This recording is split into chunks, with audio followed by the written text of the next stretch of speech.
আল্লাহ রাব্বুল আলামিন বলেন, ইন্নাল্লাযীনা আমানু ওয়া আমিলুস সালিহাতি লাহুম জান্নাতুন তাজরি মিন তাহতিহাল আনহার যালিকাল ফাওজুল কাবীর। জোরে বলুন আল্লাহু আকবার। আল্লাহ রাব্বুল আলামিন বলেন, নিঃসন্দেহে যারা ঈমান আনবে এবং নেক আমল করবে। ঈমান আনা তো হয়তো অনেকে মনে করছেন হুজুর এত সস্তা কামের কথা বললেন, এক নম্বরে ঈমান তো শুধু আমি আনি না, আমার বাপও আনছে। হয়তো এরকম অনেকে ভাবতেছে আমার বাপও ঈমানদার, আমিও ঈমানদার। কিন্তু এমন চিন্তা সম্পূর্ণ ভুল চিন্তা। কারণ ব্রাহ্মণের ছেলে ব্রাহ্মণ হতে পারে, ইহুদির ছেলে ইহুদি হতে পারে, বৌদ্ধের ছেলে বৌদ্ধ হতে পারে। আমার বন্ধুগণ, কিন্তু ইমামের ছেলে ইমাম হতে পারে না, মুসলমানের সন্তান মুসলমান হতে পারে না যদি তার যোগ্যতা না থাকে, তার মধ্যে যদি ইসলাম না থাকে। ঈমান থাকতে হবে, তাহলে ঈমানদার বলা যাবে। বংশীয় পরিচয় দিয়ে ঈমানদারের পরিচয় দেওয়া যাবে না। আমার দেশে বহু ঈমানদার আছে, বহু লোক আছে যাদের নামই হলো ঈমান আলী। আছেন এরকম লোক? আছে না? নাম কি? ঈমান আলী। নামাজ পড়ে না। নাম হলো ফজর আলী। বাপ শখ করে তার নাম ফজর রাখছে, যেন ফজর নামাজ পড়ে, ঘুম থেকে ওঠে সকাল 10টায়। নাম হলো ফজর আলী। নাম হলো রমজান আলী, রমজান মাসে দুপুরবেলা ভাত খায়। এই সমস্ত নাম দিয়ে তো কোনো কাম হবে না। আল্লাহ পাক দেখতে চান নাম, বংশ না গুণ।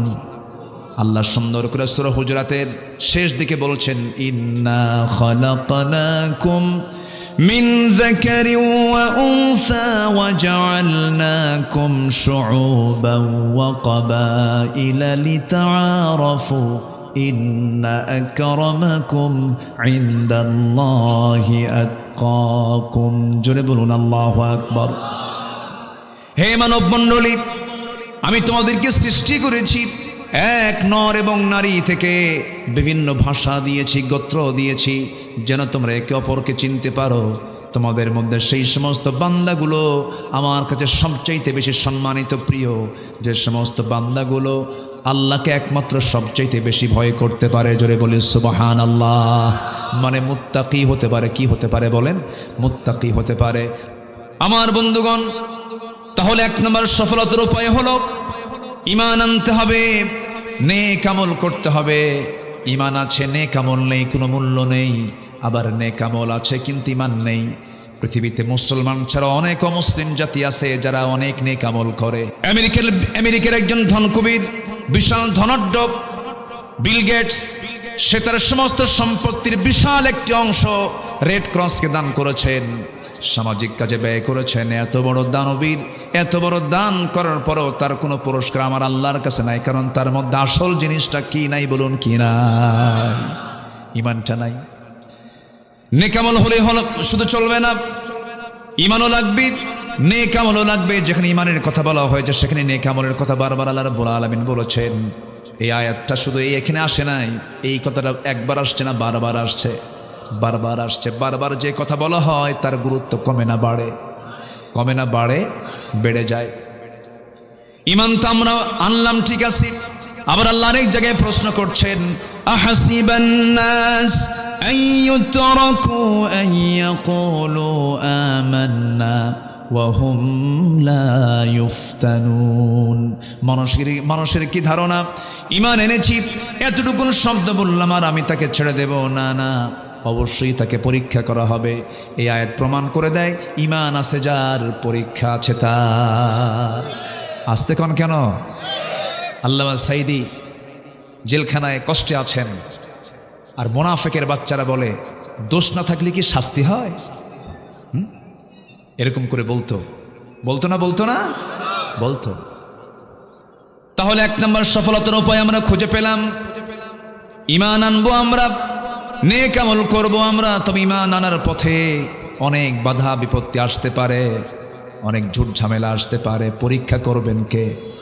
আশাদ্দুন নাসি বালাউল আম্বিয়া ফাল আমসাল সুম্মাল আমসাল। এই দুনিয়াতে যত বালা মুসিবত এসেছে, সবচাইতে বেশি বালা মুসিবতের সম্মুখীন হয়েছেন আম্বিয়া কেরাম।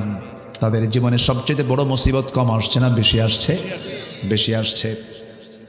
ইব্রাহিম আলাইহিস সালাতু ওয়াস সালাম অগ্নিকুণ্ডে নিক্ষিপ্ত হয়েছেন।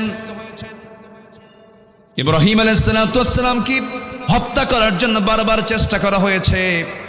ইসমাঈল আলাইহিস সালাতু ওয়াস সালাম পরীক্ষার সম্মুখীন হয়েছেন। জাকারিয়া আলাইহিস সালাতু ওয়াস সালামকে করাত দিয়ে চিরে 2 টুকরা করে শহীদ করা হয়েছে। ইয়াহইয়া আলাইহিস সালাতু ওয়াস সালামকে জবাহ করে নবীর মাথা রানীর সামনে উপহার দেওয়া হয়েছে। এরকম করে নূহ আলাইহিস সালাতু ওয়াস সালামকে মারতে মারতে রক্তাক্ত বানায়া বেহুশ করে রাস্তায় ফেলে দিয়ে চলে গেছে। এরপরে লূত আলাইহিস সালাতু ওয়াস সালাম বিপদের সম্মুখীন হয়েছেন। মূসা আলাইহিস সালাতু ওয়াস সালাম ঘরবাড়ি ছাড়া হয়েছেন, হিজরত করতে বাধ্য হয়েছেন। ইউনূস আলাইহিস সালাতু ওয়াস সালাম বিপদে পড়ে কিসের পেটে ছিলেন বলেন সবাই? এরপরে আরেকজন নবী আইয়ুব আলাইহিস সালাতু ওয়াস সালাম 18 বছর ধরে আল্লাহ রাব্বুল আলামিন এমন পরীক্ষার মধ্যে ফেলে দিলেন, পরিবার বিচ্ছিন্ন হয়ে গেল। 18 বছর নড়াচড়া করতে পারলেন, এমন রোগে আক্রান্ত হয়ে গেলেন। প্রত্যেকটা পরীক্ষায় সমস্ত আম্বিয়া কেরাম সেকেন্ড হয়েছেন না ফার্স্ট হয়েছে? ঈমান আছে যার, পরীক্ষা আছে তার। পরীক্ষা আসবে, পরীক্ষা দিতে হবে, পরীক্ষায় পাশও করতে হবে। আমার বন্ধুগণ, দিন শুধু গ্রহণ করেছেন একজন সাহাবী, মদিনায় চলে গেছেন। মদিনার উপকণ্ঠ থেকে তাকে ধরে আনা হলো, জেলখানায় আটকে রাখা হলো। মক্কার কুরাইশরা সবাই মিলে বলল, সন্তান আছে, ছেলে আছে, মেয়ে আছে, বউ আছে, বাচ্চা আছে, দিনটা ছেড়ে দাও, ইসলামটাকে ছেড়ে দাও। ওই সাহাবী বললেন, তোমরা আমাকে দিন গ্রহণ করাকে হয়তো তুচ্ছ মনে করতেছো, তোমরা কি জানো এই দিনকে রক্ষা করতে গিয়ে, ইমানকে রক্ষা করতে গিয়ে অবলীলায় হাসতে হাসতে জীবন দিব, কিন্তু ইমান কারো কাছে বিক্রি করতে পারবো না। শেষ পর্যন্ত করা হলো কি, জেলখানা আটকে রেখে খাবার বন্ধ করে দেওয়া হলো। সেই সাহাবীর নাম হলো খুবাইব ইবনে আদি রাদিয়াল্লাহু তাআলা আনহু। শেষ পর্যন্ত খাবার বন্ধ করলে হবে কি, খুবাইবকে আল্লাহ রাব্বুল আলামিন খাবারের জন্য জান্নাতের খাবার বাজেট পাশ করলেন।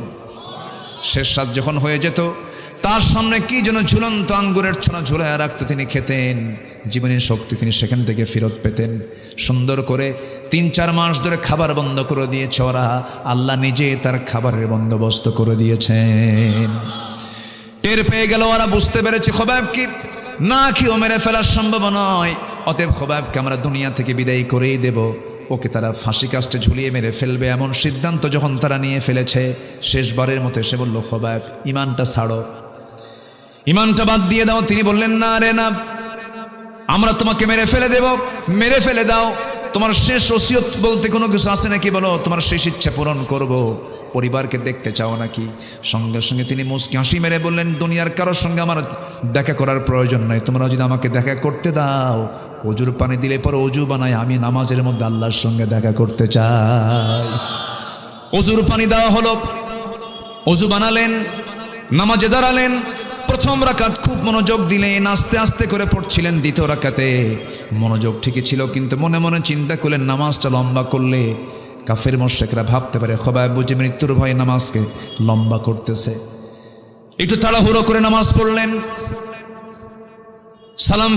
সালাম ফিরলেন, দুটো হাত আকাশের দিকে তুলে আকাশের মালিককে লক্ষ্য করে বলছেন, আকাশের মালিক আল্লাহ, আজকে 4 থেকে 5 মাস গত হতে চললো, নবীজির চাঁদ মাখা চেহারা আমি দেখতে পাই না, নবীজির সঙ্গে কথোপকথন হয় না। আমি যদি দুনিয়া থেকে বিদায় হয়ে যাই, আমার বিদায়ের খবরটা আল্লাহ আমার নবীর দরবারে তুমি আল্লাহ পৌঁছায়া দিও, আমার বিদায়ী সালামটা দিয়ে দিও। এই কথা বলেই করলেন কি, দেরি করলেন না, ফাঁসির মঞ্চের দিকে দৌড়া যাচ্ছেন, শুলে কাষ্টের দিকে দৌড়া যাচ্ছেন। কাফের মুশরিকরা বলতেছে, খুবাইব তুমি কি পাগল হয়ে গেছো নাকি, মানুষকে মরার জন্য দৌড়ায় নাকি? খুবাইব বলছে, আমি তো মরার জন্য দৌড়াই নাই, আল্লাহ রাব্বুল আলামিন আমাকে 8টা জান্নাতের সবগুলো দরজা খুলে খুলে দেখায় দিতেছে। সাইয়েদনা খুবাইব করলেন কি, সামনের দিকে এগুতে লাগলেন। কাফের মুশরিকরা তার 2 হাত বেঁধে ফেললো, 2 পা বেঁধে ফেললো, বারবার চেষ্টা করছে তাকে দিন থেকে ফেরানোর জন্য। সাইয়েদনা খুবাইব অনর চিত্ততা নিয়ে দাঁড়ায়া থাকলেন। এমন সময় একজন কাফের এসে হেয় প্রতিপন্ন করে বলছে, খুবাইব তোমার জায়গায় যদি মুহাম্মদকে এখানে যদি 2 হাত বেঁধে যদি মারা হতো কতই না ভালো হতো। এই কথা শোনার সঙ্গে সঙ্গে কয়েক মিনিট ধরে তিনি মুখের মধ্যে থুতু জমা করলেন। থুতু জমা করে এক পর্যায়ে চট করে তার সর্বশেষ শক্তি প্রয়োগ করে তার মুখ বরাবর থুতু মেরে দিলেন, এক মুখ বড় থুতু মেরে দিলেন। খেপে গেল, রেগে গেল, চট করে তার ডান হাতে নেজা তরবারের আঘাত যখন করলো, হাতটা ছিটকে পড়ে গেল। খোবায়েব মুস্কি মুস্কি হাসি মারলেন, আরেকটা হাত কেটে ফেললো, চিৎকার করে হাসতেছেন। সবাই বলল, খোবায়েব রে মানুষ, সবাই বলে ফেলতেছে, খোবায়েব রে মানুষ আঘাতপ্রাপ্ত হলে কান্দে, তুই হাসিস কেন, তোর কারণটা কি হাসার বল। খোবায়েব বলছে, তোমার আমার একটা করে অঙ্গহানি করো, আল্লাহ পাক জান্নাতের একটা করে হুর আমাকে দেখায় দেন। দুই হাত কেটে ফেললো, দুই পা কেটে ফেলে দিল, মস্তকটা পৃথক করে ফেললো। খোবায়েব দুনিয়া থেকে বিদায় নিয়ে নিলেন। নবী আলাইহিস সালাতু ওয়াস সালাম, আমার নবীজি সামনে সাহাবায়ে কেরামকে সামনে করে কথা বলছিলেন। মসজিদে নববীর ভিতরে তিনি বসে বসে কথা বলছেন, এমন সময় হঠাৎ করে তিনি দাঁড়ায় গেলেন, হাত উঁচু করে বললেন, সালামুন আলাইকা ইয়া খোবায়েব, সালামুন আলাইকা ইয়া খোবায়েব, হে খোবায়েব তোমাকে সালাম সালাম। সাইয়েদনা ওমর ফারুক বলছেন, ইয়া রাসূলুল্লাহ, আজকে 4-5 মাস গত হতে চলে, আমরা খোবায়েবকে দেখি না, আপনি সালাম দিচ্ছেন কেন? নবীজি কাদা কাদা কণ্ঠে বলছেন, ও আমার সাহাবীরা রে, আমার খোবায়েব আর দুনিয়াতে নাই, জান্নাতের পাখি হয়ে জান্নাতের মধ্যে উড়ে বেড়াতেছে। জোরে বলি সুবহানাল্লাহ। খোবায়েব জান্নাতের পাখি হয়ে জান্নাতের মধ্যে উড়ে বেড়াচ্ছে। আমার বন্ধুগণ, এই যে খোবায়েব জীবনটা দিয়ে দিয়েছেন, ইমানকে বিক্রি করেন নাই। ইমানটা আনা সহজ, কিন্তু ইমানটিকে রাখা কঠিন। এই জন্য আল্লাহ রাব্বুল আলামিন সুন্দর করে আরেক জায়গায় বলছেন, ইন্নাল্লাযীনা ক্বালু রাব্বুনাল্লাহু সুম্মা ইসতাকামু তাতানাজ্জালু আলাইহিমুল মালায়েকা আল্লা তাখাফু ওয়া লা তাহজানু ওয়া আবশিরু বিল জান্নাতিল্লাতী কুনতুম তুআদুন। জোরে বলুন আল্লাহু আকবার।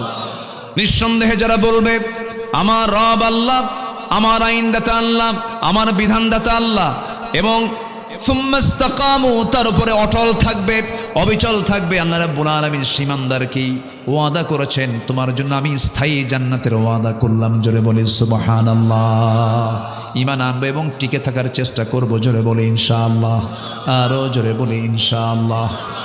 আমার বন্ধুগণ, নেক আমল করতে হবে, ঈমানকে পাকাপোক্ত করতে হবে। আমার মা, একটু খেয়াল রাখবেন, আল্লাহ পাক আপনাদের জন্য দৃষ্টান্ত দিয়েছেন 4 জন নারীর।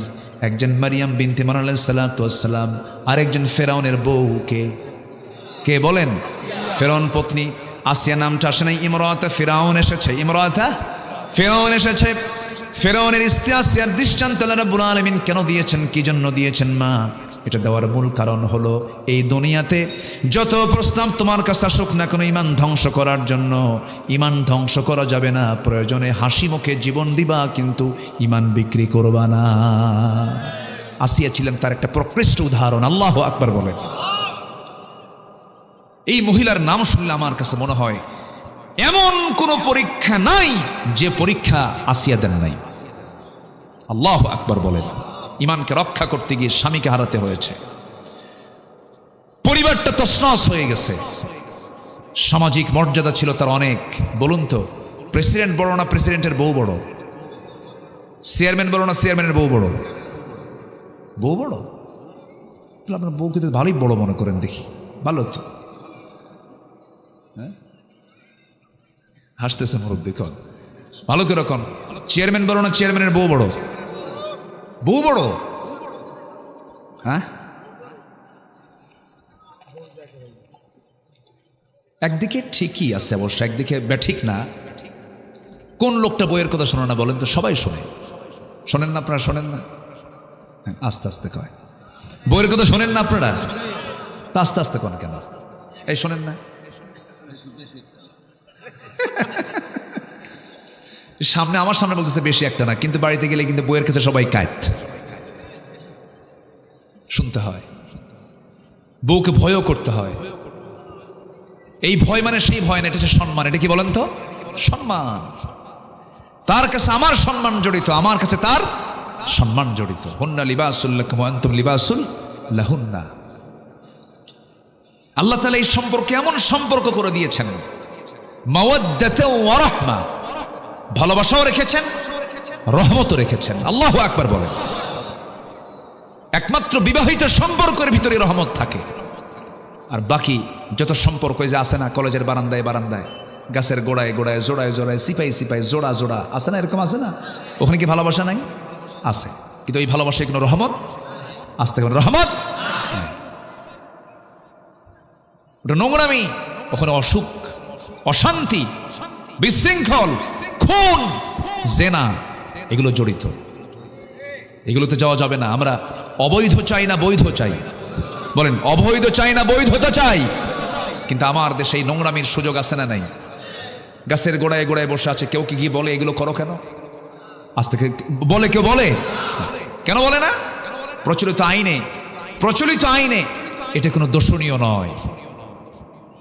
যদি দেশের আইনে যদি দোষণীয় হতো, কোন পুরুষ কোন পরনারীর সাথে বসার কোনো সুযোগ পেত না। অথচ আল্লাহ তাআলা বলেন, ওয়ালা তাকরাবুজ জিনা ইন্নাহু কানা ফাহিশাতাও ওয়া সাআ সাবিলা। তোমরা জেনার নিকটই যেও না, জেনার নিকটই যেও না, ধার কাছেই যেও না। ধার কাছে মানে কি? Messenger, Imo, Line, Viber, WhatsApp, Instagram, Telegram, group message, chatting, এগুলো আছে না নাই বলেন তো? এগুলো করা যাবে না।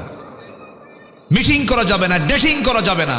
এগুলো হচ্ছে সব ওয়ালা তাকরাবুজ জিনা, জিনার নিকটবর্তী কাজ। এই কাজকে প্রমোট করার জন্য এই দেশের নাটক সিনেমা আছে না নাই? বলেন, নাটক সিনেমায় কি প্রেম, নোংরামির অনুমোদন আছে না নাই বলেন তো? আচ্ছা, এগুলো করছে আজকে, হরদম করছে। আল্লাহ তুমি এই নোংরামি থেকে জাতিকে হেফাজত করো, জোরে বলি আমিন। আসিয়া আলাইহিস সালাতু ওয়াস সালামের কথা বলছিলাম, কি ইমান তার ছিল। তিনি ইমান আনছেন, ফেরাউন জানতো না। ফেরাউন জানা মাত্রই বলে ফেললো, আসিয়া কি যেন শুনলাম তুমি নাকি ইমান এনেছো। জবাবে আসিয়া আলাইহিস সালাতু ওয়াস সালাম বলছেন, আপনি সন্দেহ করে বলছেন কেন, অনুমান করে বলছেন কেন? সূর্য ওঠা যেমন সত্য, আমার দিন গ্রহণ তেমনই সত্য। ফেরাউন বলল, আসিয়া এটা তুমি কাজ করলা, আমার সম্মান থাকলো কোথায়? তুমি হচ্ছে, তোমার সম্মান হচ্ছে আমার পরে ফার্স্ট লেডি অফ ইজিপ্ট। তুমি ইজিপ্টের, তুমি হলে ফার্স্ট লেডি, আর তুমি আজকে আমার সাথে এরকম প্রতারণা করলা। তোমাকে দিন ছাড়তেই হবে, ইমান ছাড়তেই হবে। আসিয়া বলছেন, আমার স্বামী, ইমান আনা তো পার্থিব কোনো বিষয় নয়, ইমান আনা হচ্ছে পরকালীন বিষয়। আমি পরকালের জাহান্নামকে ভয় করে আমি ইমান এনেছি। জোরে বলে সুবহানাল্লাহ। উনি পরিবার দেখলেন না, সংসার দেখলেন না, সম্মান দেখলেন না, মর্যাদা দেখলেন না, দেখলেন ইমান। দেখলেন কি? ইমান। ফেরাউন শেষ পর্যন্ত বলে ফেলল, আসিয়া তোমার কিন্তু মরণ হয়ে যেতে পারে, তোমার বিরুদ্ধে আমি চূড়ান্ত আইন পাশ করতে পারি, তোমাকে হত্যা করে ফেলবো। আসিয়া বলছেন, আমার স্বামী, আমি জানি আপনি আমাকে এমন কথা বলতে পারেন, আমি আপনাকে চূড়ান্ত তার জবাবও দিয়ে দিলাম। আপনি আমার প্রতি যত অত্যাচারের মাত্রা বাড়ায় দিবেন, আমার ইমানটা তত পাকা হয়ে যাবে। হামানের সঙ্গে পরামর্শ করলো ফেরাউন। উপস্থিত সমস্ত বৃন্দ বলে ফেলল, ফেরাউন বুকের শত্রু, বড় শত্রু। এই শত্রুকে কোনো ক্রমেই পোষা যাবে না, রাখা যাবে না, শেষ করতে হবে। জাল্লাদ ঠিক করে ফেলা হলো। আসিয়া আলাইহিস সালাতু ওয়াস সালামকে শেষবারের মতো তাকে বলা হলো। আসিয়া বলছেন, স্বামী আমার, আপনি আমাকে হত্যার হুমকি দিচ্ছেন, আর আমার আল্লাহ জান্নাতের দৃশ্যগুলো দেখায় দেখায় দিতেছে। জাল্লাদকে হাজির করা হলো, করাত হাতে নিল, করাতটা তার কপালে লাগায় দিল। ঠিক সেই সময় তাফসীর এসেছে, সূরা তাহরিমের তাফসীর এসেছে, আসিয়া আলাইহিস সালাতু ওয়াস সালাম সেই সময় ওই সংকটকালে আল্লাহকে বললেন না, তিনি আল্লাহকে একমাত্র সাহায্যকারী হিসেবে তার কাছে চাইতে লাগলেন। সুন্দর করে একটা দোয়া পর্যন্ত তিনি করলেন, যে দোয়াটা আজ থেকে 4000 বছর আগে আসিয়া দোয়া করেছেন। আর সেই আসিয়ার দোয়াটাকে আল্লাহ রাব্বুল আলামিন 1500 বছর আগে কোরআনে কোট করেছেন। জোরে বলি সুবহানাল্লাহ। আসিয়া আলাইহিস সালামের কিতাব কি কোরআন ছিল না? তাওরাত ছিল। তাওরাত ছিল, অথচ তাওরাতের অনুসারী একজন মহিলার দোয়াকে আল্লাহ রাব্বুল আলামিন কোরআনে কারীমের মধ্যে কোট করে দিলেন। আল্লাহ রাব্বুল আলামিন তার দোয়াটা হুবহু কপি করে দিয়েছেন। রব্বি বিনিলি ইনদাকা বাইতান ফিল জান্নাতি ওয়া নাজ্জিনি মিন ফিরআউনা ওয়া আমালিহি। আল্লাহ তুমি আমাকে একটা বানায়া দিবা ঘর, বাইতান বুয়ুতুনের এক বচন হলো বাইতুন, বুয়ুতুন বহু বচন। তিনি একটা মাত্র ঘর চাইলেন, আল্লাহ তুমি আমার জন্য একটা ঘর বানায় দিবা, ইনদাকা তোমার কাছে একটা ঘর বানায় দিবা। আর আমি এমন ঘর চাই যে ঘরটা হওয়া চাই তোমার কাছে, মানে তোমার ঘরের দেওয়ালের সঙ্গে যেন আমার সেই ঘর, আমার ঘরটা যেন হয়। আর তুমি আমাকে ওয়ানাজ্জিনি মিন ফিরআউনা, ফিরআউনের অনিষ্ট থেকে তুমি আল্লাহ আমাকে বাঁচাও, ওয়া আমালিহি, তার অপকর্ম থেকে তুমি আল্লাহ আমাকে বাঁচাই। দোয়াটা সম্পন্ন করলেন।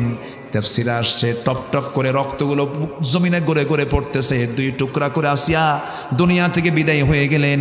দুনিয়ার সমস্ত নারী কুলকে জানায় দিন, ও দুনিয়ার নারী কুলেরা, নারী সমাজেরা, হাসতে হাসতে জীবন দিয়া দিবা, কিন্তু ঈমান নামক বড় সম্পদকে কখনো বিক্রি করতে পারবা না। জোরে কোন সুবহানাল্লাহ। সফল হওয়ার জন্য এক নম্বর উপায় কি আনা? জোরে কোন কি আনা? পরীক্ষিত ঈমান আনতে হবে। কি ঈমান আনতে হবে? পরীক্ষিত ঈমান। পরীক্ষায় যেন ঈমান যেন পরাজিত না হয়, এমন ঈমান আনা যাবে না। নাম্বার 1 চলে গেল। এখনো আছে 8টা পয়েন্ট। সময় দিচ্ছেন তো নাকি আপনারা যাওয়ার প্ল্যান করতেছেন? এটা জিকির করি লা ইলাহা, আরো জোরে লা ইলাহা,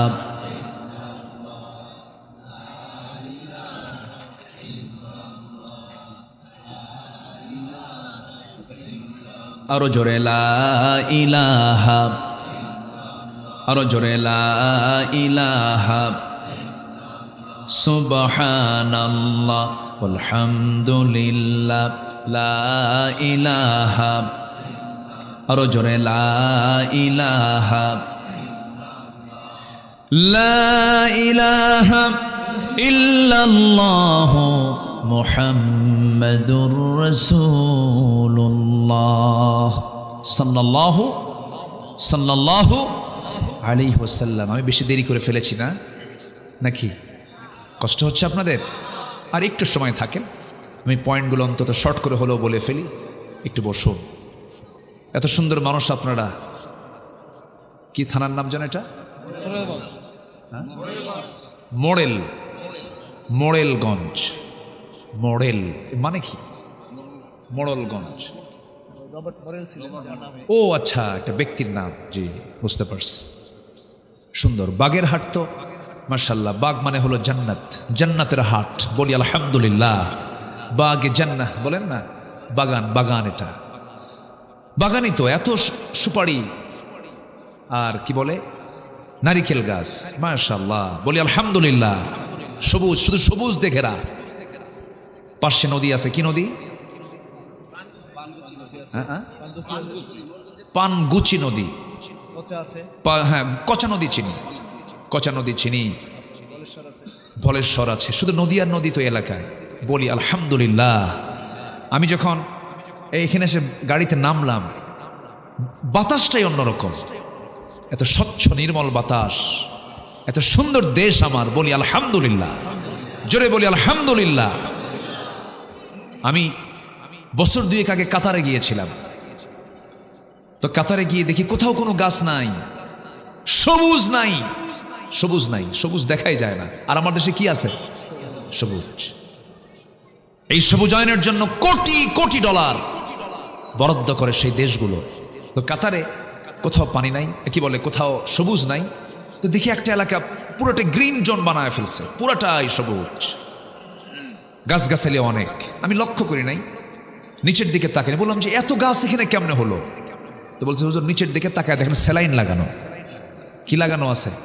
স্যালাইন মানে হচ্ছে ট্যাপ লাগানো, যে কলগুলো লাগানো, ওখানে সকাল বিকাল পর্যাপ্ত পানির ব্যবস্থা সেখানে আছে।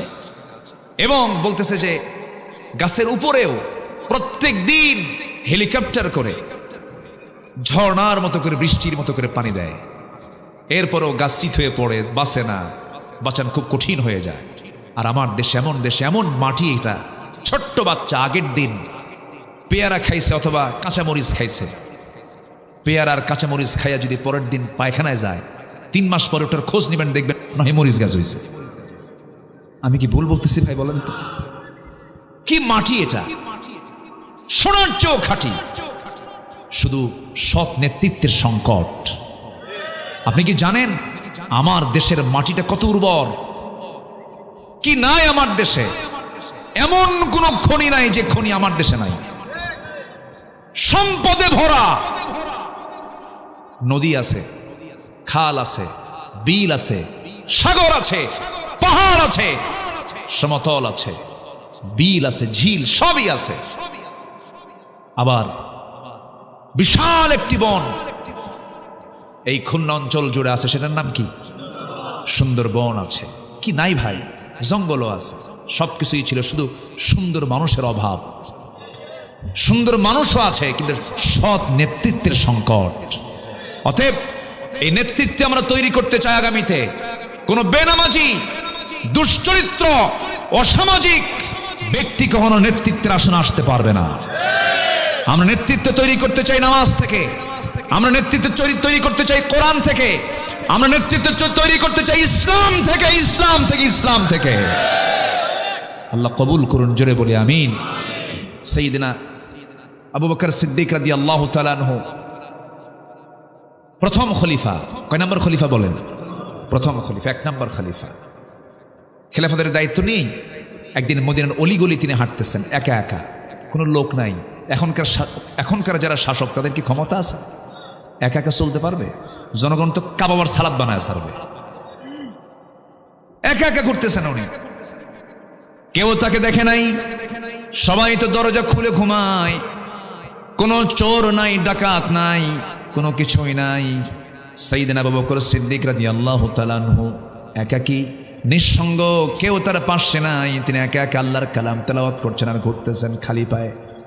সাইয়েদনা ওমর ফারুক তাকে দেখে ফেললেন গভীর রজনীতে, সামনে দেখেই বললেন, ইয়া আমিরাল মুমিনিন, রাতের আধারে আপনি একাকী ঘুরতেছেন ভালো কথা, কিন্তু খালি পায়ে কেন?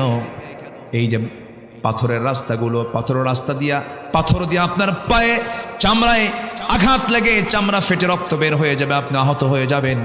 জুতা পায়ে হাঁটেন না কেন? খালি পায়ে কেন হাঁটতেছেন? সঙ্গে সঙ্গে তিনি জবাব দিচ্ছেন, ওমর রে, আমি যদি রাতের বেলা জুতা পায়ে হাঁটি, ওই যে পাথরগুলো আছে, পাথরের সঙ্গে জুতার একটা বাড়ি লাগবে, একটা আঘাত সৃষ্টি হয়ে, আঘাতে শব্দ সৃষ্টি হয়ে যাবে। আর সেই জুতার শব্দ যদি কোনো ঘুমন্ত নাগরিকের কানে যদি চলে যায়, ঘুমের যদি ব্যাঘাত হয়, ঘুম যদি নষ্ট হয়, কিয়ামতের দিন আমি আবু বকর, আমাকে আসামির কাঠগড়ায় দাঁড়িয়ে তারা জবাব দেওয়া লাগবে।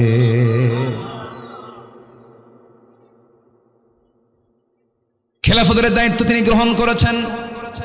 তার আগ থেকেই তিনি এক মহিলার ঘরে সেবা করতে যেতেন। বৃদ্ধা নারী, স্বামী নাই, ছেলে নাই, মেয়ে নাই, কেউ নাই, তার পাশেই তার বাড়ি, প্রতিবেশীর তো হক আছে।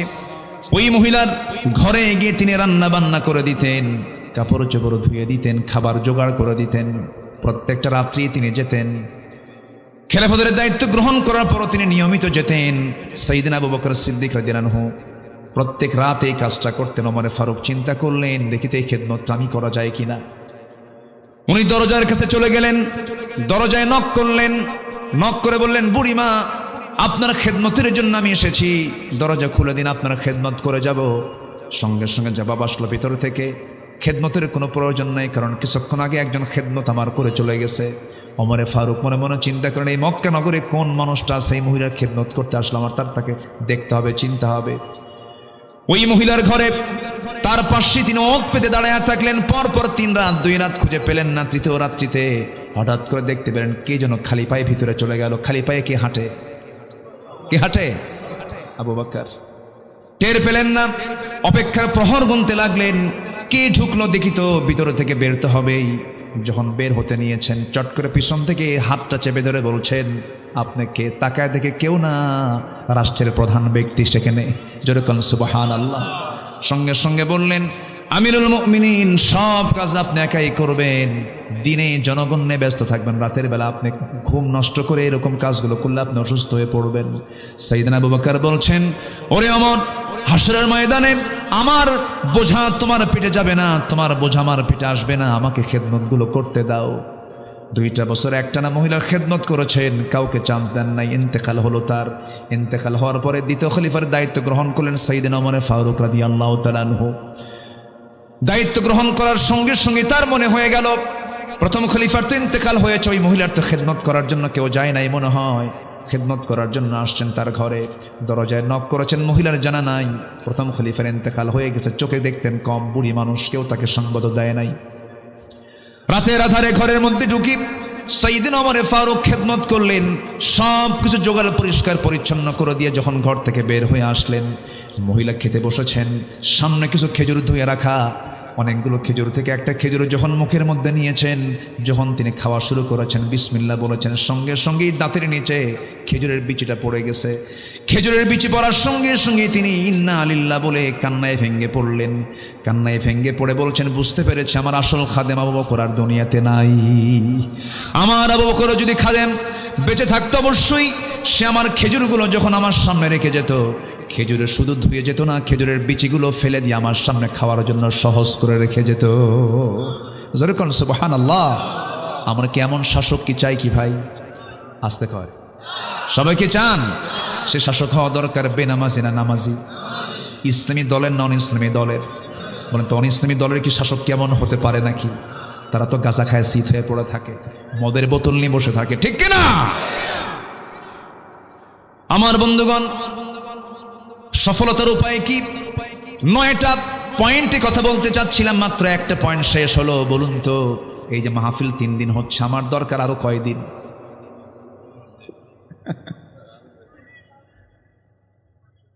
কি কষ্ট পাচ্ছেন নাকি আপনারা? বলি আলহামদুলিল্লাহ। আমি কি শেষ করে দেব? আলোচনা চলুক। যে জোরে বলি ইনশাআল্লাহ। কি করি, ঘড়ি তো খুব দ্রুত ঘুরতেছে দেখতেছি। যে নাম্বার 2 হচ্ছে পরিশুদ্ধিতা। পরিশুদ্ধিতা হচ্ছে নাম্বার 2 সফলতার উপায়। কিসের পরিশুদ্ধিতা, কিসের শুদ্ধতা? এটা হচ্ছে বাহিরের না ভিতরেরটা? বলেন, বাহিরের না ভিতরেরটা? ভিতরেরটা। তাসকিয়াতুন নফস, তাসকিয়াতুন নফস।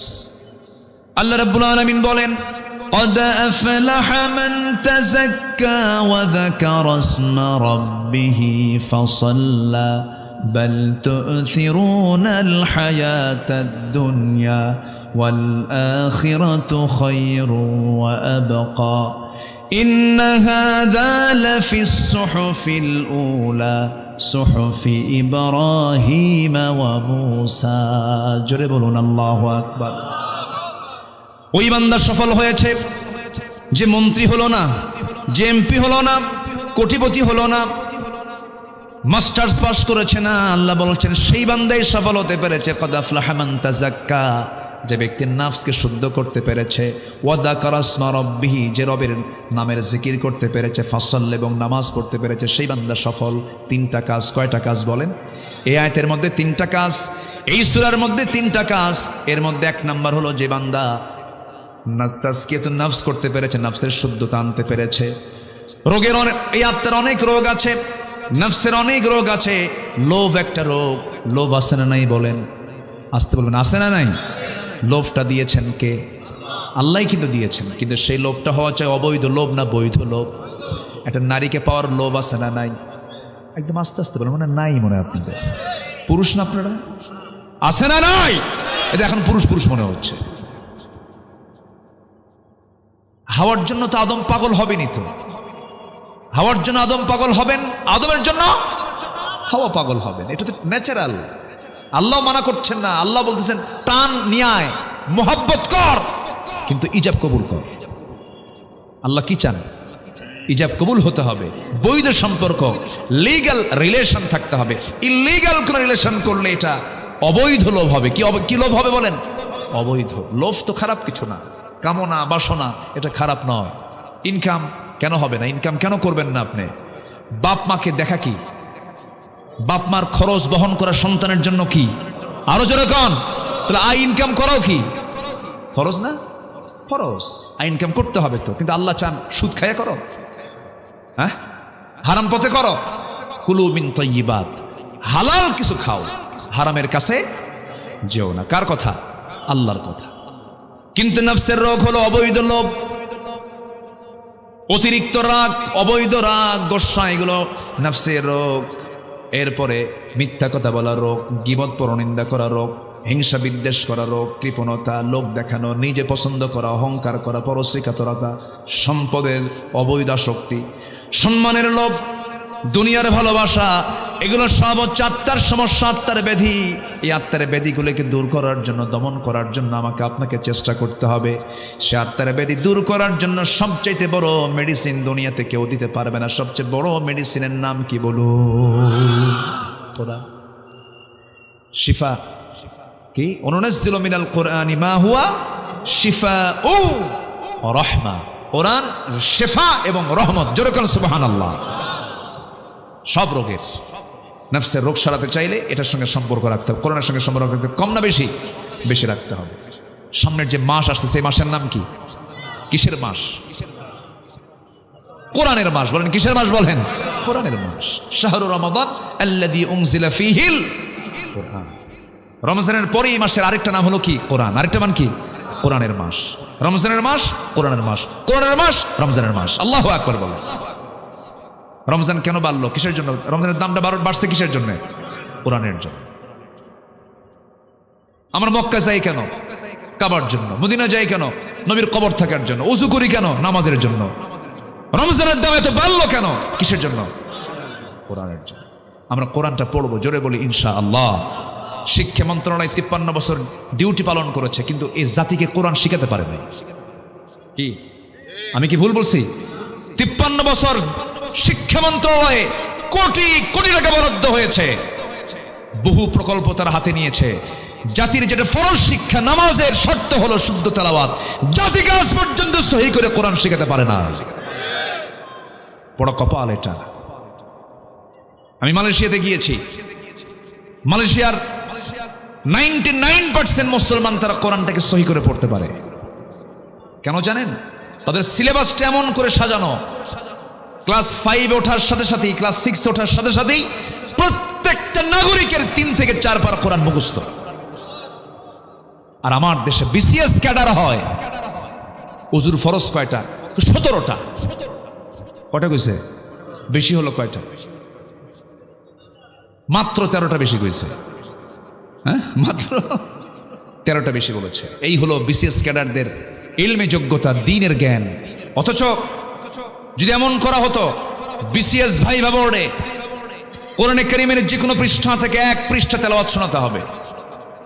ভাইভা বোর্ডে কোনো মুসলমান যদি ভাইভা বোর্ডে যদি অংশগ্রহণ করে, অবশ্যই তাকে শরিয়াতের উপরে, ফিকহের উপরে 4 থেকে 5টা প্রশ্ন করা হবে। তাকে 5টা হাদিসের অনুবাদ বলতে হবে। এরকম করে যদি কন্ডিশন দেওয়া হতো, আমার দেশের কোন অফিসার ধর্ষণের চিন্তা মাথায় নিত না। এক র‍্যাব কর্মকর্তা শবে কদরের রাত্রিতে আসামির স্ত্রীকে ধর্ষণ করেছে। এরপরে বলে বন্দী থাকা আসামির স্ত্রীদেরকে এমন আচরণ আমাদের আইনে সিদ্ধ। এরকম বাজে কথা বলেছে। এই সমস্ত লম্পটদেরকে ঝুলায় মারা দরকার। এই চরিত্রহীনতা কেন আসছে? কিসের আলো নাই? কিসের আলো নাই বলেন? ও আলো পাবে কেন? আলো তো দেয়ই নাই ওরে, ও তো অন্ধকারই থাকবে। আমার নফস ঠিক হবে কখন? যখন আমি এটার ট্রিটমেন্টটা নেব। এটার জ্ঞান দরকার আছে না নাই? আছে। চোখ বন্ধ করে মাদ্রাসায় দিবেন সন্তানকে। যা ভুল করছেন এই ভুল যেন আর না হয়। আপনার সন্তান জজ হবে, ব্যারিস্টার হবে, ডিসি হবে, এমপি হবে, এসপি হবে, সব হবে, কিন্তু সবার আগে সিনার মধ্যে আগে কোরআন তুলে দিতে হবে। এই কোরআনটাকে দিবেন, আর সে দুষ্ট থাকতে পারবে না, ইঞ্জিনিয়ার হবে। কোরআন থাকলে পরে রডের বদলে বাঁশ দেবে না। ঠিক কিনা বলেন? রডের বদলে বাঁশ দেবে না। দেশের সম্পদ বাইরে পাচার করবে না। এই জন্য নফসের ট্রিটমেন্ট করতে হবে কি দিয়া বলেন? কোরআন দিয়ে। কদ আফলাহা মান তাযাক্কা। আমার বন্ধুগণ, নফস সম্পর্কে আরো 2টা পরিভাষা আছে। নফস, রূহ, কলব। নফস, রূহ, কলব। নফসটা হলো লেজিসলেটিভ, রূহটা হলো অ্যাডমিনিস্ট্রেটিভ, কলবটা হলো ফেডারেটিভ। নফস হলো গাড়ি চাই বাড়ি চাই ইহকালীন চেতনা, রূহটা হলো পরকালীন চেতনা। মানুষের নফসটার প্রথম পদক্ষেপ হলো খারাপ কিছু চায়। এই চাওয়াটাকে চাওয়া যাবে না। দ্বীনের জ্ঞানের অর্জনের মধ্য দিয়ে, ইসলামকে মানার মধ্য দিয়ে, আল্লাহর ভয় থাকার মধ্য দিয়ে সেই ট্রিটমেন্টটা করতে হবে। মহান রব্বুল আলামিন বলছেন আরেক জায়গায়, কদ আফলাহা মান যাক্কাহা وقد خاب من دساها জোরে বলুন আল্লাহু আকবার। নাম্বার 3 হলো সত্যবাদী হওয়া। সত্যবাদী যদি হতে পারো তোমরা সফল হতে পারবে। নাম্বার 4 হলো তাকওয়া অর্জন করা। মাইয়ুতিইল্লাহা ওয়া রাসূলাহু ওয়া ইয়াখশাল্লাহ ওয়া ইয়াত্তাকিহি ফাউলাইকা হুমুল ফাইজুন জোরে বলুন আল্লাহু আকবার। ফাইজুন বলছি না প্রথমে, ফাইজুন, মুফলিহুন, তুফলিহুন, এই শব্দগুলো যেখানেই পাবেন সেখানে সফলতার কথা আসছে। আল্লাহ একবার বলেছেন না বারবার বলেছেন? বারবার বলেছেন। নাম্বার 5 হলো ধৈর্যশীলতা থাকবে যার, সে সফল হয়ে যাবে। আল্লাহ রাব্বুল আলামিন সুন্দর করে বলছেন, ইন্নী জাযাইতুহুমুল ইয়াওমা বিমা সাবারু আন্নাহুম হুমুল ফাইজুন জোরে বলুন আল্লাহু আকবার। সূরাতুল মুমিনুন আয়াত নম্বর 111। ধৈর্য যদি আনতে পারো তোমরা সফল হয়ে যাবে। এই দুনিয়ার জিন্দেগিতে যে কোনো কাজের জন্য কাজ আগে না ধৈর্য আগে, ব্যবসা আগে না ধৈর্য আগে, বিয়ে আগে না ধৈর্য আগে, সব কিছুর আগে ধৈর্য। ধৈর্য একটা যোগ্যতা, ধৈর্য আনার জন্য যোগ্যতার প্রয়োজন আছে। ধৈর্য একটা যোগ্যতা, রাগ কোনো যোগ্যতা না। রাগ কোনো যোগ্যতা দিয়ে হয় না। রাগ ট্রেনিং করে রাগ অর্জন করা যায় না, কিন্তু ধৈর্য অর্জন করতে গেলে ট্রেনিং দিতে হয়, ধৈর্যের পরীক্ষা দিতে হয়। ধৈর্য হচ্ছে বড় একটা যোগ্যতা। ধৈর্য আছে যার সফলতা আছে তার, ধৈর্য নাই যার ব্যর্থতা আছে তার। আল্লাহ রাব্বুল আলামিন 7 নম্বর বলছেন, সৎ কাজের আদেশ দেবে যারা, অসৎ কাজের বাধা দেবে যারা, তারাও সফল কাম। ওয়ালতাকুম মিনকুম উম্মাতুন ইয়াদউনা ইলাল খায়রি ওয়া ইয়া'মুরুনা বিল মা'রুফি ওয়া ইয়ানহাউনা আনিল মুনকার ওয়া উলাইকা হুমুল মুফলিহুন। আল্লাহ পাক বলছেন তোমাদের মধ্যে অবশ্যই এমন একটা দল থাকা দরকার যে দল মানুষকে সৎ কাজের আদেশ দেবে, অসৎ কাজের বাধা দেবে, এবং এই কাজটা যারা করবে তারা হলো সবাই সফল কাম জোরে বলুন সুবহানাল্লাহ। নাম্বার 8 হলো যে বান্দা তওবা করবে সে সফল। এগুলো কি মোল্লার কথা না আল্লাহর কথা? আল্লাহ সুন্দর করে বলছেন, তুবু ইলাল্লাহি জামিআন আইয়ুহাল মুমিনুনা লাআল্লাকুম তুফলিহুন জোরে বলুন আল্লাহু আকবার। আল্লাহর কাছে সবাই মিলে তওবা করো হে মুমিনরা, তোমরা আশা করো যে সফল হতে পারবে। জোরে বলে সুবহানাল্লাহ। গুনাহ হবে আমার, মাফ করে দিবেন কে? গুনাহ হবে বান্দার, মাফ করবেন কে? আল্লাহ মাফ করবেন, কিন্তু শর্ত হলো তওবা করো। কি করো? তওবা করো। তওবার মতো তওবা করো, যে তওবাটা আল্লাহ পাক পছন্দ করেন সেই তওবাই করো। তওবার মধ্যে কিছু ক্লাস আছে, কিছু কিছু তওবাকারী আছে, আল্লাহ আজকে এই গুনাহ করবো না কালকে করবে, এটার নাম তওবা নাকি? অথবা নির্দিষ্ট দোয়া পড়ে তওবা করার নাম তওবা নয়। চুরি করেছে আজকে থেকে চুরি করা সারা জীবনের জন্য আমি নিষিদ্ধ করলাম। জেনা করেছে আর জীবনে জেনা করবো না। সুদ খেয়েছে আল্লাহ তোমার নামের কসম করে বললাম আর জীবনে সুদের কাছে যাব না, এটার নাম তওবা। এরকম করে যদি কোনো বান্দা তওবা করতে পারে, আল্লাহ বলছেন বান্দারে তোর তওবা আমার কবুল করাটা আমার জন্য ওয়াজিব হয়ে যাবে, আমি তোর তওবা অবশ্যই কবুল করব। কারণ আত-তাইবু মিনায যামবি কামান লা যামবা লাহ, যার জীবনে তওবা আছে যদি কারো তওবা কবুল হয়ে যায় তার আগের কোনো গুনাহ থাকে না। জোরে কোন সুবহানাল্লাহ। তওবা করতে সবাই রাজি আছেন তো? আমার নবী তওবা করেন নাই? আমার নবীর কোনো গুনাহ ছিল? এরপরে তওবা করেছেন। আমার নবীর কি কোনো পাপ ছিল? তিনি কি ইস্তেগফার করেন নাই? করেছেন। বান্দার দায়িত্ব হলো তওবা করা, গুনাহ মাফ চাওয়া, ইস্তেগফার করা। কার কাছে? আল্লাহর কাছে। আমার দেশে একজন বড় বুজুর্গ আছে, এখনো বেঁচে আছে, খুব অহংকারী। এর আগে হজ নেবাজে কথা বলেছিল, তারপরে অনেক কিছুই বলেছিল। সে কয়েকদিন আগে একটা দেখলাম, ভিডিওতে দেখলাম, সেই বুজুর্গ বলতেছে আমার তো কোনো গুনাই নেই। যেরকম নাউজুবিল্লাহ, আমার কোনো গুনাহ নেই। কেন? সব হুজুররা আমার আমিন বলতে বলে, বলেন আমিন। আমি আমিন কব কেন? আমি কোনো পাপ করছি নাকি? আমার তো কোনো গুনাই নাই। চিন্তা করেন, টাঙ্গাইলের হ্যাঁ কি নাম, হ্যাঁ লতিফ সিদ্দিকী কইছে না এই কথা, যে বলে আমার তো কোনো পাপই নাই। কত বড় বুজুর্গ আমার দেশে আছে যার তওবাও লাগে না, নবীর তওবা লাগে, এদের তওবা লাগে না। বেকুব এগুলো, বেকুব এগুলো, ঠিক কিনা? এদের মুখ বেফাস, যা মনে হয় তাই বলে। এদের কাছে দুনিয়াই শুরু, দুনিয়াই শেষ, আখিরাত বলতে কোনো কিছু নাই। আমরা তওবা করব কার কাছে? আল্লাহর কাছে। সে তওবা কি একবার না বারবার? তুবু ইলাল্লাহ ফাইন্নী আতুবু ফিল ইয়াউমি মিআতা মাররা। হে আমার সাহাবীরা, তোমরা বারবার তওবা করো। আমি রাসূল দিনে তওবা করে 100 বারেরও বেশি বার তওবা। সুবহানাকাল্লাহুম্মা বিহামদিকা আশহাদু আল লা ইলাহা ইল্লা আনতা আস্তাগফিরুকা ওয়া আতুবু ইলাইক। অথবা সংক্ষিপ্ত হয়ে বলতে হবে আস্তাগফিরুল্লাহ। বলেন আরো জোরে, আরো জোরে।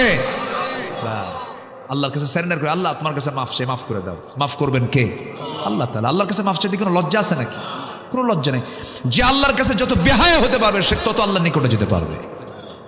পৃথিবীর মানুষের কাছে বারবার ডাকলে লোক বলবে হায়া নাই তো, লজ্জা ছাড়া বারবার ডাকে। আর আমার আল্লাহ বলেন, তুই আমার কাছে বেহায়া হয়ে ডাক, আমি তোর ডাকে সাড়া দিয়ে দেবো। আমরা ডাকবো কার কাছে? চাইবো কার কাছে? কাঁদবো কার কাছে? কাঁদতেই যদি হয় কাঁদবো কার কাছে? অনেক স্বামী আছে বউয়ের কাছে কান্দে, আছে কিন্তু কান্দে না? কান্দে। বউ আছে স্বামীর কাছে কান্দে, কান্দেন। কিন্তু স্বামী যদি বউয়ের কাছে কান্দে, বউ মনে মনে করবে ওর ধান্দা আলাদা। বউ যদি কান্দে, স্বামী বলবে ওর ধান্দা আলাদা। ভাই ভাইয়ের কাছে কান্দলে ওর মতলব আলাদা। ও কোন উদ্দেশ্যে কান্দে দেখতো? পৃথিবীর কোনো মানুষ মানুষের কান্নার মূল্যায়ন দিতে পারবে না। একমাত্র চোখের পানির মূল্যায়ন দেবেন আমার আল্লাহ তাআলা, আমাকে দিবেন, আমাকে দিবেন। আল্লাহু আকবার বলেন। অতএব কাঁদতেই যদি হয়, লস প্রজেক্টে যাওয়ার দরকার নাই, কারো কাছে কান্দার দরকার নাই। কাঁদবো কার কাছে? আল্লাহর কাছে। আমার আল্লাহ সব দিয়ে দিবেন। বউ ভালো না, আল্লাহ আমার বউকে ভালো করে দাও। আমার ছেলে ভালো না, আল্লাহ তুমি আমার ছেলেকে ভালো করে দাও। কাঁদবেন, আল্লাহ কবুল করবেন। যেরকম সুবহানাল্লাহ। পৃথিবীর কোনো মানুষের কাছে কান্না করে তার ফলাফল নাই, ফলাফল জিরো। কিন্তু যদি কোনো বান্দা যদি আল্লাহর জন্য যদি কাঁদতে পারে, ফাফাদাত আইনাহু, আল্লাহ তাআলা নিজে বলেছেন, যদি কোনো বান্দা আমার ভয়ে যদি চোখের পানি ফেলতে পারে, আমি আল্লাহ ওয়াদা করলাম আমি তাকে আর শাজিমের ছায়ার মেহমান বানাইয়া নেব। আমরা কিসের ছায়ার মেহমান হব? আর শাজিমের ছায়ার মেহমান হব কি করলে পরে? কাঁদলে পরে, চোখের পানি ফেলে ফেলে কাঁদলে পরে। এক ফোঁটা চোখের পানি সাবাতু আবহুর, 7 সমুদ্রের পানি দিয়ে জাহান্নাম নিভবে না। এক ফোঁটা চোখের পানি দিয়ে জাহান্নামের আগুন নিভে যাবে। অতএব আমরা কাঁদবই যখন, কার কাছে কাঁদবো? তওবা করবো কার কাছে?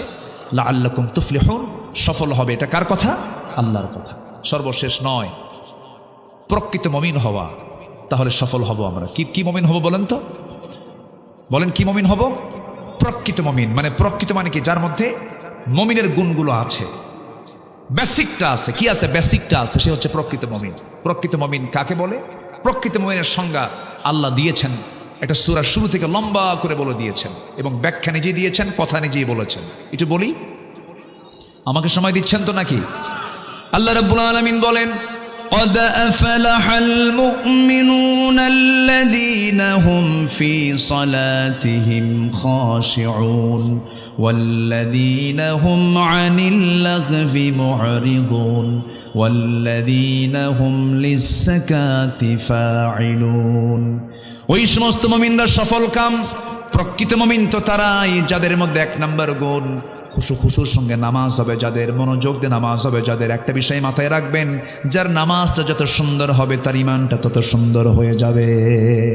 নামাজকে সবাই পড়তে রাজি আছেন নাকি? সবাই কি নামাজ পড়তে রাজি আছেন? নাম্বার 2 হলো যারা বাজে কথা মুখ থেকে কখনো বের করবে না। 16 বছর যারা ক্ষমতার চেয়ারে ছিলেন, যে মাইকগুলো তারা পেয়েছেন, সবসময় ভালো কথা না বাজে কথা? বলেন ভালো কথা না বাজে কথা? নেত্রী এক সময় একটা বোমা মারে। আবার ওইদিকে নোয়াখালীর এক নেতা ছিল, নোয়াখালীর প্রতিবন্ধী নেতা, হাঁটতে পারে না, কথাও বলতে পারে না। কে?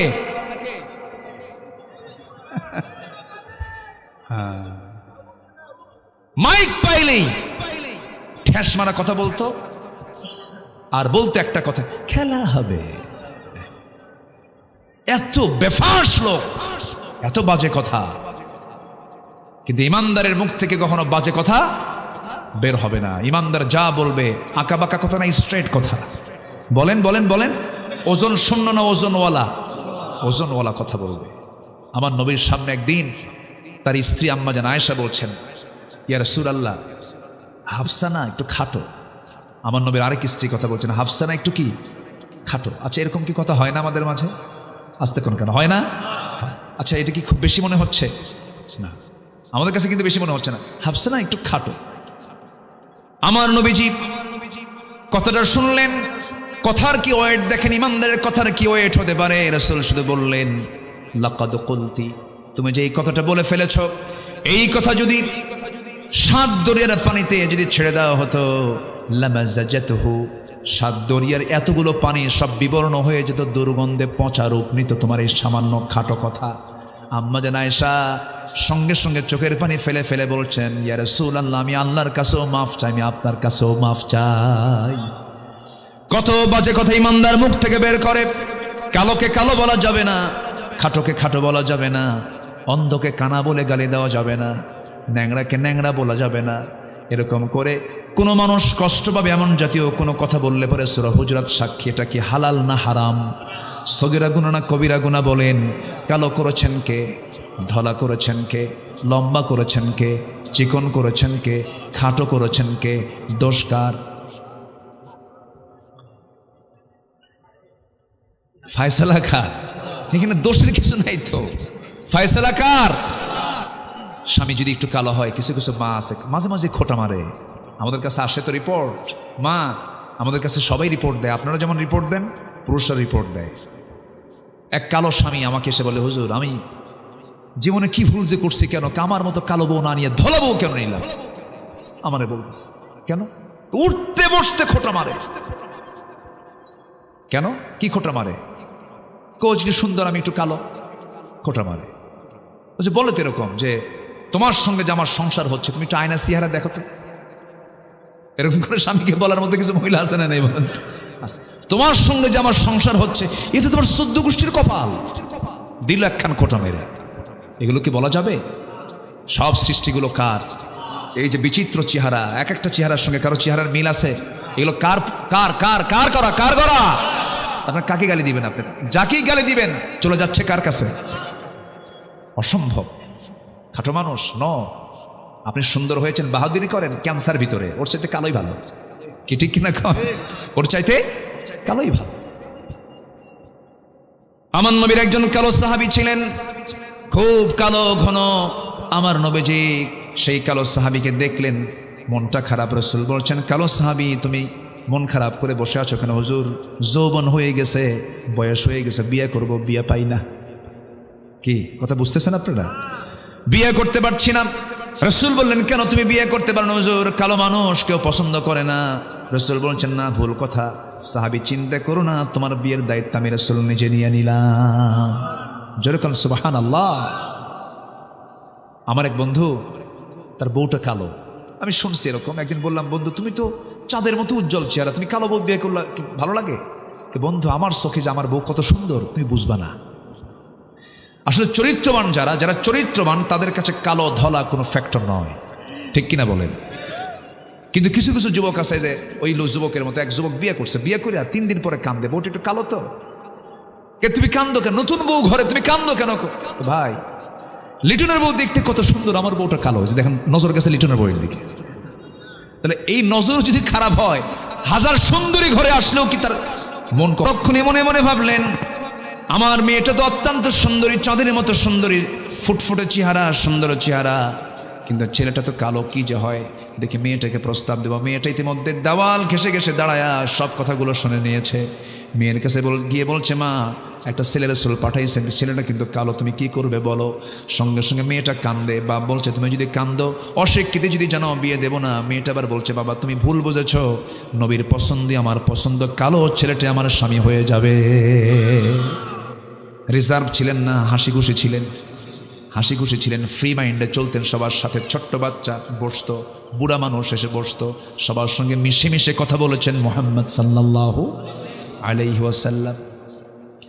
ফাবিমা রাহমাতিন মিনাল্লাহি লিনতা লাহুম ওয়ালাউ কুনতা ফাযযান গালিযাল কলবি লানফাদ্দু মিন হাওলিক ফাফু আনহুম মুস্তাগফির লাহুম ওয়াশাবিরহুম ফিল আমর ফাইযা আযামতা ফাতাওয়াক্কাল আলাল্লাহ। জোরে বলি আল্লাহু আকবার। আল্লাহ পাক বলছেন, রাসূল আপনি যদি রূঢ় হতেন, কঠোর হৃদয়ের যদি হতেন, আপনার সামনে কেউ আসতো না, আপনার সামনে থেকে সব দূরে দূরে থাকতো। কিন্তু আমার নবী এত বিনয়ী ছিলেন যে কোনো মানুষ নবীর সামনে এসে ভয় পেত না। জোরে বলেন সুবহানাল্লাহ। ফ্রি হয়ে কথা বলতো, কিন্তু বেয়াদব ছিলেন না কেউ, কোনো সাহাবী কেউ বেয়াদব ছিলেন না। শুধু একদিন সূরা হুজরাতের এই প্রেক্ষাপটটা আমাকে খুব ভাবায়। একদিন সাইয়েদনা আবু বকর এবং ওমর রাদিয়াল্লাহু আনহু দুজন কথা বলতে বলতে, আমার নবীজি কথা বলছেন, এর মধ্যে তাদের দুজনের তর্ক বিতর্ক, আওয়াজটা নবীর আওয়াজের চাইতে বড় হয়ে গেছে। যখন বড় হয়ে গেছে, নবীজি খুব কষ্ট পাচ্ছেন, আরে আমি কথা বলি, আমার কথার চাইতে ওদের কথা বড় হয়। শুধু এতটুকু মনে করেছেন, আয়াত নাজিল হয়ে গেছে। আল্লাহু আকবার বলবেন না? তাহলে আদব দরকার আছে না নাই বলেন তো? দরবারের মধ্যে দেখবেন অনেক মুরব্বীর উপর দিয়ে ছোট মানুষ কথা কয়, আছে না? এরকম আছে না? এটা কিন্তু চরম বেয়াদবি। আল্লাহ রাব্বুল আলামিন আয়াত নাযিল করলেন, লা তারফাউ আসওয়াতাকুম ফাওকা সাওতিন নবী, তোমাদের আওয়াজের চাই নবীর আওয়াজের চাইতে তোমাদের আওয়াজ যেন বড় না হয়। যদি বড় হয়ে যায় আন তাহবাতা আমালুকুম, তোমাদের সমস্ত আমলগুলো আমি আল্লাহ রাব্বুল আলামিন কাট করে ফেলবো, বিফল করে ফেলবো। জোরে কোন নাউযুবিল্লাহ। তাহলে আদবের দরকার কি? পরে না আগে? আগে দরকার। নবীজি বললেন, যাও ব্যবস্থা করতেছি, নোমান এইদিকে আসো 200 দিরহাম, ওসমান এইদিকে আসো 200 দিরহাম, 400 দিরহাম জড়ো করলেন। রাসূল বললেন, যাও আগামীকালকে বিয়ে তোমার বাজার করে আনো। বাজার করতে গেছেন, এক সাহাবী এসে বলে, ও সাদ, বিয়ের বাজার তো করতে আসছে, তুমি কি জানো জিহাদের ডাক এসেছে, জিহাদের ডাক এসেছে, জিহাদের ডাক এসেছে, চল রে বীর, জিহাদের ডাক এসেছে, চল।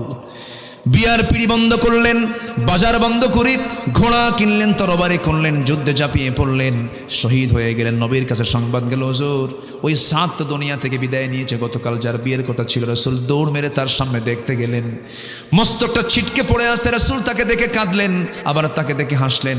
সাহাবা একরাম বলছেন, হুজুর আপনি এমন আচরণ তো কখনো ইতিপূর্বে দেখিনি, কেন এরকম করছেন? রাসূল বলছেন, হাসার হেতু হলো আমি নিজের চোখে দেখতে পাচ্ছি জান্নাতের হুররা তাকে টানাটানি করে বেহেশতের দিকে নিয়ে যাচ্ছে, আর আমি এই জন্য কাঁদি। সব দায়িত্ব আমার কাঁধে নিলাম, কিন্তু আমার সাদরে দুনিয়াতে কোনো নারীর সঙ্গে বিয়ে দিতে পারলাম না, এই জন্য আমি কান্দি। আমার নবীজি জানাজা পড়াইয়া দিলেন, আর বললেন, ও সাহাবীরা, যে নারীর সঙ্গে বিয়ের কথা ছিল সেই হুরে মদিনাকে ডেকে আনো, তার পাশে তাকে পাশে রাখো। তাকে পাশে রেখে রাসূল বললেন, ও হুরে মদিনা, আজকে যদি আমার প্রিয় সাহাবী সাদ যদি বেঁচে থাকতো বিয়ে হয়ে যেত, কিন্তু সে তো বিয়ের বাজার না করে যুদ্ধের বাজার করেছে, জান্নাতের বাজার করেছে। অতএব সেই তার বাজার করা সেই ঘোড়ার তরবারি তার পক্ষ থেকে আমি তোমাকে তার পক্ষ থেকে হাদিয়া স্বরূপ দিয়ে দিলাম। জোরে বলি আল্লাহু আকবার, আরো জোরে বলি আল্লাহু আকবার। নবীজি আমার কত সুন্দর ফ্রি ছিলেন, আমরাও ফ্রি হব। জোরে বলি ইনশাআল্লাহ। আমাদের বিনয়ী ভাবটা আসার দরকার আছে না নাই? পারস্পরিক মহাব্বত দরকার আছে না নাই? এই সমস্ত গুণগুলো আমরা নিয়ে আসব। বাজে কোনো কথা বলবো না, বেহুদা কোনো কথা বলবো না, অযাচিত কোনো কথা বলবো না। নাম্বার 3 হলো যাকাত যারা দেবে।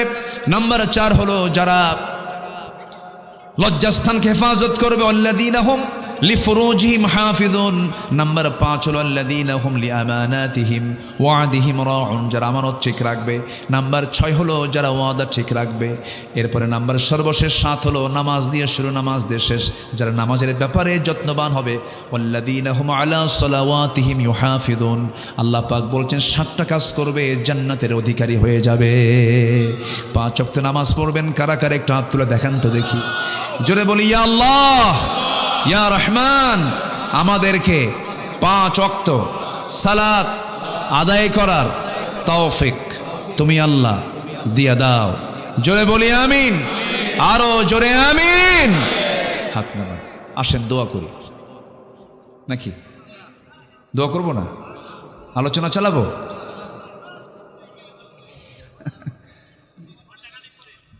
ও ফজর নামাজ পড়ে যাবেন? আচ্ছা ঠিক আছে, ফজর নামাজ পড়ে আপনারা যান, আমি চলে যাই। খুব ভালো, জোরে বলি আলহামদুলিল্লাহ। আমি খুব খুশি হলাম যে মারা আসছেন। মাদেরকে একটু বলবো, আচ্ছা মায়েরা যদি নামাজ না পড়ে, আপনার বউ যদি নামাজ না পড়ে কি করবেন বলেন তো?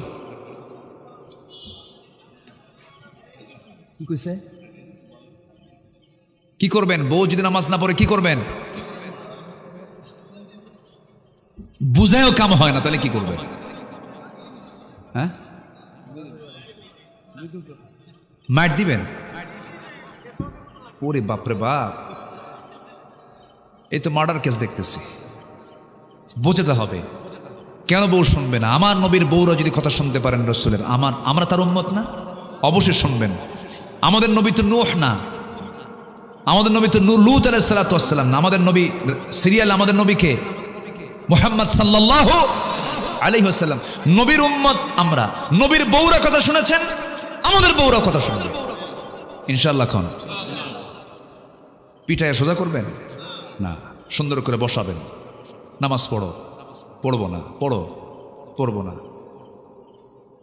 চুপচাপ শুনবেন, একটু আবেগী হবেন, বসবেন, দাওয়াতি কাজ করবেন। কু আনফুসাকুম ওয়া আহলিকুম নারা। ফজরের সময় উঠতে চায় না, আপনি গরম পানি করবেন, গরম পানি করে দিয়ে আস্তে করে ডাক দিয়ে বলবেন, শোনো তোমার জন্য গরম পানি করেছি, ওযুটা বানায় নাও। একদিন লজ্জা দিলেন, আর একদিন লজ্জা দিলেন, এরপরে বলবেন, শোনো এই যে তোমার আমার সম্পর্ক, একই ছাদের নিচে আমাদের যৌবনটা পার করে দিলাম।